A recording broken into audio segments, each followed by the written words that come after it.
অনেক জায়গায় দেখা যায় নামাজে ইকামত শুরু হলে সবাই বসে থাকে এবং মুয়াজ্জিন হাইয়া আলাস সালাহ বললে দাঁড়ায়। বিষয়টি জানতে চাই। এটাও অনলাইনে একবার প্রশ্ন করেছেন। আমাদের দেশে হানাফি মাযহাবের বইগুলোতে আছে মুয়াজ্জিন যখন হাইয়া আলাল ফালাহ, কি বলেছি, হাইয়া আলাস সালাহ না, হাইয়া আলাল ফালাহ বলবে তখন মুক্তাদিরা উঠবে, এবং যখন কাদ কামাতিস সালাহ বলবে তখন তাকবীরে তাহরিমা করবে। কথাটা কি বুঝতে পেরেছেন? এখন যদি ইমাম যখন তাকবীর দেয় আল্লাহ আল্লাহু আকবার আশহাদু আল্লা কাদ কামাত আল্লাহ হাইয়া আলাস সালাহ হাইয়া আলাস সালাহ হাইয়া আলাল ফালাহ হাইয়া কাদ কামাতিস সালাহ, কত সময় লাগে? কয়েক সেকেন্ড। কেউ যদি হাইয়া আলাল ফালাহর সময় দাঁড়ায় আর কাদ কামাতিস সালাহ আল্লাহু আকবার বলে, সেটা হাঁপায়েও শেষ করতে পারবে না।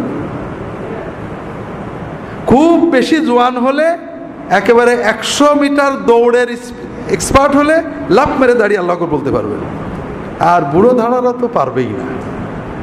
আসলে এখানে এই কথাটার অর্থ হলো যেটা আল্লামা তাহতাবি তার হাসিয়াত মারাকিল ফালাহে লিখেছেন, এর অর্থ হলো হাইয়া আলাল ফালাহ বলার আগেই আমাদের দাঁড়িয়ে কাতার ক্লিয়ার করে ফেলতে হবে, আর কাদ কামাতিস সালাহ বলা থেকে এর পরে সুবিধা মতো তাকবীরে তাহরিমা দিতে হবে। আমরা ভুল বুঝে বলেছি হাইয়া আলাল ফালাহ নয়, আবার একটু আগে এনে হাইয়া আলাল সালাহ সময় দাঁড়াতে হবে। ফিকর কিতাবে হাইয়া আলাল সালাহ নেই, হাইয়া আলাল ফালাহ আছে।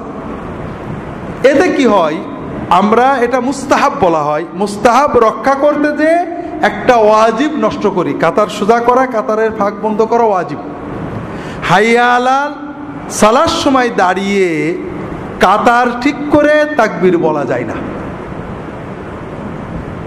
অনেকে কি করে কাতার সোজা করেন, এরপর আবার বসে, এরপর যখন ওটা আবার ঠিকই কাতার নষ্ট হয়।